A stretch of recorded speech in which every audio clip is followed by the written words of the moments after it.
আজকে দেখলাম গঙ্গানন চলছে, এটা কি বিষয়ে চলছে? সুভাষ পার্কে শ্রী শ্রী হরিনাম বিশ্বমঙ্গল উৎসব কমিটি, এটা তো আজকে 40তম উৎসব, 40 বছর ধরে এটা চলছে। অন্যান্য বছর আসলে পাঁচ দিন ব্যাপী উৎসব হইত দিবারাত্র। এইবার গতবার থেকে 7 দিন, উৎসবটা 2 দিন বাড়ছে, এখন 7 দিন। 28শে ডিসেম্বর গিয়ে শেষ হইব, সামনে রবিবার দিন। আজকে তো সোমবার, রবিবার এই আজকে অধিবাস, কালকে সোমবার থেকে কীর্তন, আবার রবিবার দিন গিয়ে মহাপ্রসাদ, সোমবার দিন ভোরবেলা নগর পরিক্রমা শেষে উৎসব সমাপ্তি। রবিবার সবাইকে তো আপনারা কি কি কর্মসূচি নিয়েছেন? কর্মসূচি আমাদের তো এমনিতে আজকে তো গঙ্গা আহ্বান আছে, এখন তো গঙ্গা আহ্বান নিয়ে আছে, এটা অধিবাস গাইব।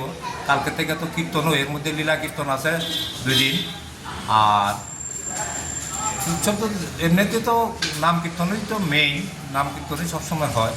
আর সবচেয়ে বড় জিনিস হয়েছে যেটা, যে এইবার উৎসবটা যে হয়েছে খুব সুন্দর সুশৃঙ্খলভাবে এখন পর্যন্ত গেছে। আর সারা খোয়াইবাসীর কাছেই আমাদের আবেদন উৎসব কমিটির পক্ষ থেকে, যাতে এই 7 দিন ব্যাপী শান্তি শৃঙ্খলা বজায় রেখে উৎসবটা পরিচালনা করে এবং উৎসব সুন্দর এবং সুশৃঙ্খলভাবে গঠিত হয়। তার লেগে আমরা খোয়াইবাসীর কাছে আহ্বান করি যে সবাই যাতে অন্তত এইটুকু নিয়ে আসেরা দৃষ্টিভঙ্গি রাখে আর কি। খোয়াইবাসী মহাপ্রসাদ কবে বিতরণ করা হবে?